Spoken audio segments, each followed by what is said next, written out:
नमस्कार दोस्तों। लोक सेवा एकेडमी में आप सभी का बहुत बहुत स्वागत है।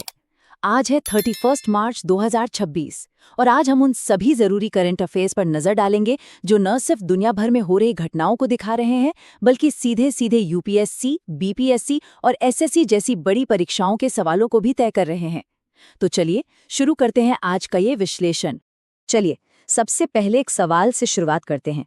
कभी सोचा है कि दुनिया के किसी कोने में कोई लड़ाई छिड़ जाती है, कोई नई टेक्नोलॉजी आ जाती है या कोई बड़ा आर्थिक बदलाव होता है, तो इसका आपकी परीक्षा की तैयारी से आखिर क्या लेना देना है?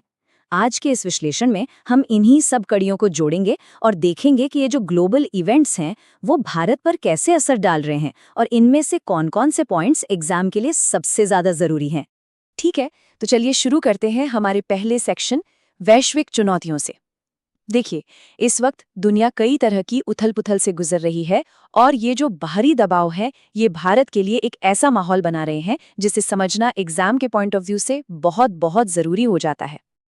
अब देखिए, दुनिया के अलग-अलग कोनों में एक साथ कई बड़े संकट चल रहे हैं। एक तरफ मिडिल ईस्ट में ईरान-इजराइल का तनाव है जो तेल के बाजार को गर्म कर रहा है। दूसरी तरफ रूस-यूक्रेन युद्ध है जो ग्लोबल सप्लाई चेन को लगातार तोड़ रहा है।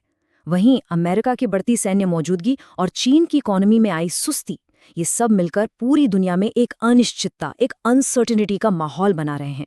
ये घटनाएं अलग-अलग नहीं हैं, ये सब एक दूसरे से जुड़ी हुई हैं। तो इन जियोपॉलिटिकल टेंशन्स का सीधा आर्थिक असर क्या हो रहा है? देखिए, मिडिल ईस्ट में तनाव का मतलब है तेल की कीमतें आसमान छूने लगती हैं। युद्ध का मतलब है कि सप्लाई चेन टूट जाती है और इन सब का नतीजा ग्लोबल महंगाई, मतलब आम आदमी की जेब पर सीधा सीधा असर। खाना, पेट्रोल सब कुछ महंगा हो रहा है और इन सब के ऊपर से साइबर हमलों का खतरा भी बढ़ता जा रहा है जो हमारी आर्थिक स्थिरता के लिए एक बिल्कुल नया चैलेंज है।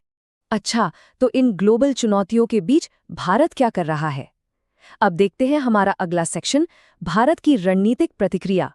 यहाँ हम उन पॉलिसीज को समझेंगे जो भारत इन मुश्किलों से निपटने और अपनी इकोनॉमी को मजबूत बनाने के लिए अपना रहा है। भारत यहाँ दो फ्रंट पर काम कर रहा है, बाहरी और अंदरूनी। बाहर अमेरिका के साथ ट्रेड एग्रीमेंट करके देश के छोटे और मंझले उद्योगों यानी एमएसएमईज के लिए नए बाजार और नई टेक्नोलॉजी के दरवाजे खोले जा रहे हैं। और देश के अंदर स्टार्टअप इंडिया जैसी योजनाओं से नए आइडियाज को सपोर्ट करके रोजगार पैदा किया जा रहा है। मतलब एक तरफ ग्लोबल मौके और दूसरी तरफ घरेलू मजबूती। और इन कदमों का असर वो इस चार्ट में साफ साफ दिखता है। जहां पूरी दुनिया की अर्थव्यवस्था धीमी चल रही है, वहीं भारत की जीडीपी विकास दर 6 से 7% रहने का अनुमान है। ये आंकड़ा बताता है कि भारत इन वैश्विक तूफानों के बीच भी मजबूती से खड़ा है और निवेशकों के लिए एक पसंदीदा जगह बना हुआ है। किसी भी अर्थव्यवस्था की जो रीढ़ की हड्डी होती है ना, वो होती है उसकी बैंकिंग और फाइनेंशियल सिस्टम। इसे मजबूत करने के लिए सेबी, जो कि शेयर बाजार को कंट्रोल करता है, और हमारा सेंट्रल बैंक आरबीआई नए नियम ला रहे हैं। इनका मकसद बिल्कुल साफ है, बाजार में पारदर्शिता लाना, छोटे बड़े सभी इन्वेस्टर्स का पैसा सुरक्षित रखना और बैंकों के फंसे हुए कर्ज यानी नॉन परफॉर्मिंग एसेट्स या एनपीए की समस्या से निपटना। कुल मिलाकर बैंकिंग सिस्टम को मजबूत बनाना। आर्थिक मजबूती के साथ साथ भारत अपने बुनियादी ढांचे पर भी जोर दे रहा है, खासकर 3 क्षेत्रों में। पहला, ऊर्जा सुरक्षा। हम तेल का आयात कम करने के लिए सोलर, विंड और हाइड्रोजन एनर्जी पर फोकस कर रहे हैं। दूसरा, आधुनिक ट्रांसपोर्ट। मेक इन इंडिया के तहत वंदे भारत जैसी हाई स्पीड ट्रेनें शुरू की जा रही हैं। और तीसरा, ग्रीन मोबिलिटी। प्रदूषण कम करने के लिए इलेक्ट्रिक वाहनों को सब्सिडी देकर बढ़ावा दिया जा रहा है।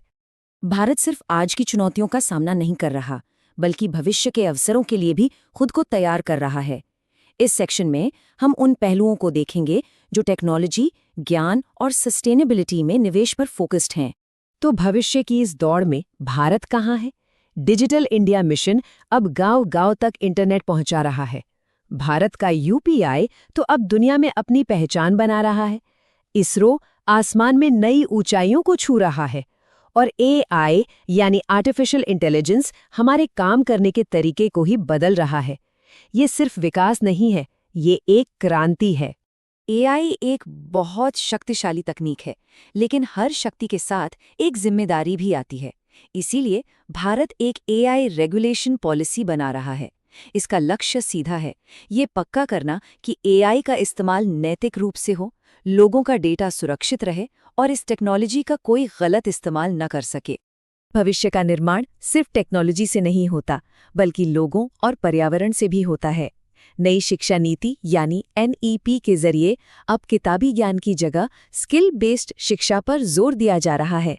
अंतर्राष्ट्रीय मंचों पर भारत ने कार्बन उत्सर्जन कम करने का वादा किया है और किसानों के लिए MSP में सुधार और डिजिटल खेती को बढ़ावा देने वाली योजनाएं लाई जा रही हैं। चलिए अब आते हैं इस विश्लेषण के सबसे जरूरी हिस्से पर, परीक्षा के लिए मुख्य बिंदु। अब तक हमने जो भी अलग अलग बातें की, अब हम उन सभी डॉट्स को कनेक्ट करके एक पूरी तस्वीर बनाएंगे जो आपको उत्तर लिखने में बहुत मदद करेगी। तो एग्जाम के लिए इन 4 कनेक्शन को याद रखना है। पहला, वैश्विक तनाव का सीधा कनेक्शन है ऊर्जा सुरक्षा से। जब मिडल ईस्ट में तनाव होता है तो तेल महंगा होता है, इसीलिए भारत का हाइड्रोजन मिशन और EV पॉलिसी सिर्फ पर्यावरण के लिए नहीं, हमारी ऊर्जा सुरक्षा के लिए भी जरूरी हैं। दूसरा कनेक्शन, आर्थिक मंदी और आत्मनिर्भरता। जब ग्लोबल इकोनॉमी धीमी पड़ती है, तब स्टार्टअप इंडिया और MSME जैसे हमारे घरेलू इंजन ही देश को आगे बढ़ाते हैं। तीसरा, टेक्नोलॉजी की दौड़ और नैतिकता। दुनिया AI की तरफ भाग रही है, इसलिए भारत को अपनी AI पॉलिसी की जरूरत है ताकि नागरिकों का डेटा सुरक्षित रहे। और चौथा, डिजिटल विस्तार और वैश्विक पहचान। डिजिटल इंडिया और UPI सिर्फ भारत के अंदर के लिए नहीं है, बल्कि ये दुनिया के साथ जुड़ने के हमारे सबसे बड़े हथियार हैं। और अंत में एक बात हमेशा याद रखिएगा, निरंतरता ही सफलता की कुंजी है। आज जो कुछ भी सीखा है उसे अपनी नोटबुक में जरूर लिखें और नियमित रूप से उसका रिवीजन करें। हर दिन की गई ये छोटी छोटी मेहनत ही आपको बड़ी सफलता दिलाएगी। अगर आपको इस विश्लेषण से मदद मिली हो तो इसे लाइक करें, अपने उन दोस्तों के साथ शेयर करें जो परीक्षा की तैयारी कर रहे हैं, और आगे भी ऐसे ही विश्लेषण के लिए लोक सेवा एकेडमी को सब्सक्राइब करना बिल्कुल न भूलें। तो आज के लिए बस इतना ही। हमारे साथ जुड़ने के लिए आप सभी का बहुत बहुत धन्यवाद। जय हिंद।